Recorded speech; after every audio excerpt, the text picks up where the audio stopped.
सलाम हिंदुस्तान दोस्तों, my Hindi my Urdu के आज के एपिसोड में मैं लेकर आया हूँ Q&A नंबर 19, यानी आपके सवालों के जवाब।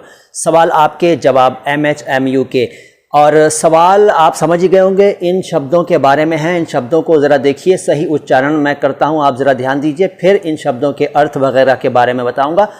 देखिए, सबसे पहले है आमंत्रण और फिर है निमंत्रण, आलीजाह, बेवक़ात, बेवक्त, बर वक्त, गेसु, काकुल, जुल्फ़ें, तंजीम और तनकीद। इसके अलावा जजीरा और जंजीरा भी शब्द हैं। इन शब्दों के बारे में बताऊंगा। सबसे पहले तो आमंत्रण और निमंत्रण, इन दो शब्दों के बारे में हमसे जानना चाहा है नितिन तुराइया साहब ने। नितिन तुराइया, ऐसा कुछ नाम है इनका, मैं अगर सही नहीं पढ़ रहा हूँ तो आई एम सॉरी। ये जानना चाहते हैं कि आमंत्रण और निमंत्रण में क्या फ़र्क है। वैसे तो देखिए साहब, दोनों का मतलब है बुलावा। आमंत्रण का मतलब भी बुलावा, निमंत्रण का मतलब भी बुलावा, लेकिन थोड़ा सा फ़र्क है। आप सिर्फ दो बातें याद रखिए। ऐसा बुलावा जिसमें डेट और टाइम फिक्स ना हो, आमंत्रण कहलाता है। यानी आने वाले की डेट भी फिक्स ना हो, टाइम भी फिक्स ना हो, उसे हम कहते हैं आमंत्रण। और इसके अलावा जो बुलावे हैं वो निमंत्रण कहलाते हैं। एक बात तो ये हो गई। दूसरी बात यह है कि आमंत्रण में खाने पीने का इंतज़ाम हो, ये कोई गारंटी नहीं है, लेकिन निमंत्रण में आमतौर पर माना जाता है कि खाने पीने का इंतज़ाम होगा। ये दो ख़ास बातें याद रखिए। वैसे तो और भी डिफरेंसेस हैं, लेकिन फिर वीडियो बहुत लंबा हो जाएगा। ये दो अहम बातें थी, मैंने आपको बता दी। दो बातें याद रखिए। नंबर एक, अगर डेट और टाइम फिक्स ना हो तो वो बुलावा आमंत्रण कहलाता है, और अगर खाने पीने का इंतज़ाम ना हो तो भी वो बुलावा आमंत्रण कहलाता है। इसलिए आपने देखा होगा कि शादी के कार्ड वगैरह में आमंत्रण नहीं लिखा होता, निमंत्रण लिखा होता है।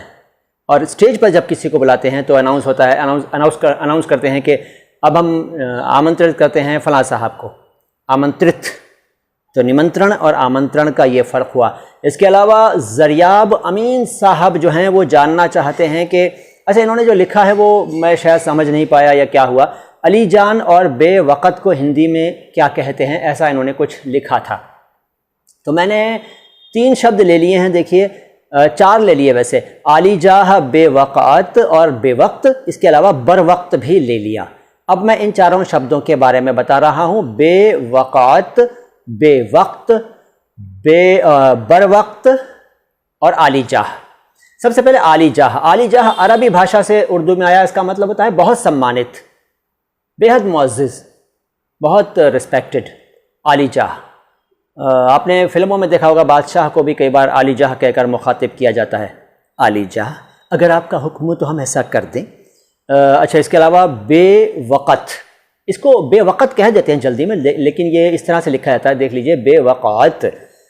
अब इतना मुश्किल कोई लिखता नहीं है, इसलिए बेवक़्त लिख देते हैं, लेकिन वो बेवक्त ना समझ लिया जाए, इसलिए अंतर जानना ज़रूरी है। तो बेवक़्त, बेवक़्त जो है, इसमें बे फारसी से आया हुआ है और वक़्त अरबी से आया हुआ है। और बेवक़्त का मतलब होता है अमान्य, तिरस्कृत, उपेक्षित, और जिसकी प्रतिष्ठा ना हो, मतलब जिसको प्रतिष्ठा ना दी जाए, इज़्ज़त ना दी जाए, आदर ना दिया जाए, सम्मान ना दिया जाए, जिसका कोई महत्व ना माना जाए, उसे कहते हैं बेवक़्त। कि मेरा तो कोई महत्व है नहीं, मैं तो बेवक़्त हूँ आपके लिए, या इस तरह से हमें उन्होंने बेवक़्त मान लिया।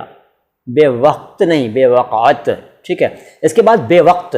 बेवक्त तो वही होता है असमय। कहते हैं ना, आप तो असमय आए, आप तो बेवक्त आए हैं, कोई टाइम है आने का, इस वक्त आपको नहीं आना चाहिए था। तो बेवक्त। ठीक है। इसके बाद बर वक्त। बर वक्त बेवक्त का ऑपोजिट है। बर वक्त बेवक्त का ऑपोजिट है। बेवक्त का मतलब जो टाइम पे नहीं हो, और बर वक्त का मतलब बिल्कुल सही वक्त पर, ऑन टाइम। ठीक है।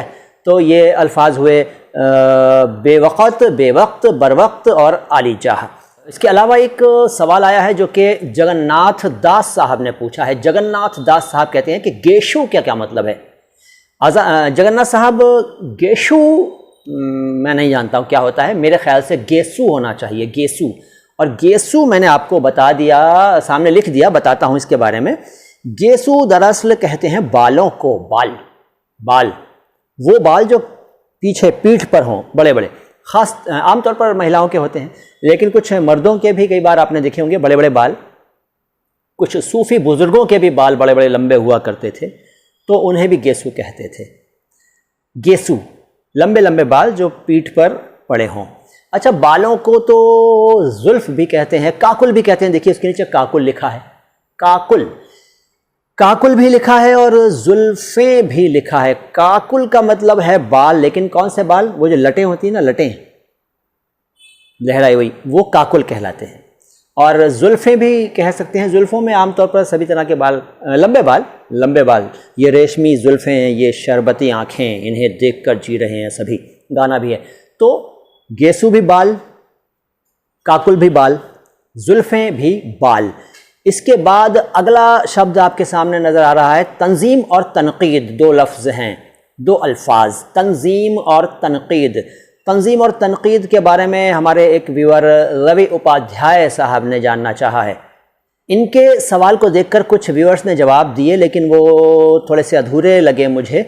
मैं बता रहा हूँ, आप तफसील से सुन लीजिए। तंजीम का एक अर्थ तो संगठन होता ही है, ये तो आप सब जानते होंगे, लेकिन तंजीम का अर्थ प्रबंध भी होता है, यानी मैनेजमेंट, बंदोबस्त भी होता है, और बनाना भी होता है। बनाना, क्या बनाना? अंग्रेजी का केला नहीं, बनाना वो केला नहीं, बनाना, टू मेक।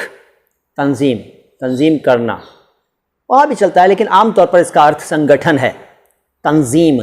और तनकीद का अर्थ है आलोचना। आलू चना नहीं, आलू और चना की बात नहीं हो रही भाई, आलोचना, ठीक है। और क्रिटिसिज्म, क्रिटिसिज्म, ठीक है, मतलब तनकीद करना, बुराई करना, इस तरह से आलोचना। तो ये हुए तनकीद और तंजीम। इसके बाद सवाल, शब्द दो और देखिए साइड में है उधर, जजीरा और जंजीरा। जजीरा और जंजीरा, मैंने दो शब्द लिखे हैं क्योंकि मुझे एक सवाल मिला है। सोनू मलिक कोई एक व्यूअर हैं हमारे, वो कहते हैं कि जंजीरा किसे कहते हैं, एग्जाम्पल भी बताइए। जंजीरा कह रहे थे। अब देखिए, जंजीरा मैं नहीं जानता हूँ क्या होता है, हो सकता है कुछ इनसे भूल हुई हो। जंजीरा तो नहीं, लेकिन जंजीरा होता है और जजीरा होता है। तो मुझे लगा कि इन दोनों में से किसी शब्द के बारे में जानना चाहते होंगे, तो मैं दोनों शब्दों के बारे में आपको बता देता हूँ, जजीरा और जंजीरा। देखिए, जजीरा तो कहते हैं टापू को, द्वीप को, समुद्र से घिरे हुए जो भूस्थल होते हैं, समंदर में बीच बीच में समंदर, समुंदर और समुद्र, ये सारे शब्द चलते हैं, ठीक है। समंदर उर्दू में लिखा जाता है आमतौर पर, और समुंदर भी चलता है, जो कि ज़्यादा ठीक है, और समुद्र तो हिंदी में कहते ही हैं। तो समुद्र में जगह जगह जो उभर आते हैं, उभरे हुए होते हैं, चारों तरफ पानी होता है, उन्हें हम टापू कहते हैं, द्वीप, ठीक है। द्वीप, टापू, जजीरा, ठीक है। और अब जंजीरा, जंजीरा बना है जंजीर शब्द से वैसे, लेकिन जंजीर का अर्थ है, आप जानते हैं, चेन, जंजीर, और यह है जंजीरा। जंजीरा शब्द का अर्थ है तरंग, लहर, मौज, मौजों की रवानी है, लहरों की रवानी है, मौज कहते हैं उर्दू में लहर को, मौजें, लहरें। तो तरंग भी वही है, लहरें, मौज, तरंग और लहर, इन्हें हम जंजीरा कह देते हैं। जब लहरें आ रही होती हैं ना, कहते हैं जंजीरा बन रहा है, जंजीरा, ठीक है। तो ये कुछ शब्द मैंने आज आपको बताए, और तो कोई शब्द है नहीं फिलहाल सामने आपके। अब आप ये देखिए, आपको इनमें से कितने शब्द नहीं मालूम थे और कितनों का उच्चारण नहीं मालूम था। शुद्ध उच्चारण पता चला ना? देख लीजिए, इनको इस तरह से लिखते हैं, इनको अच्छी तरह समझ लीजिए, दूसरों को भी बताइए। इस वीडियो को ज़्यादा से ज़्यादा शेयर करिए ताकि दूसरों की भी जानकारी बढ़े। हमारे वीडियोस को फैलाया करिए, और कमेंट बॉक्स में कुछ ना कुछ ज़रूर लिखा करिए। कुछ पूछना चाहें तो पूछा करिए, कुछ बताना चाहें तो बताया करिए।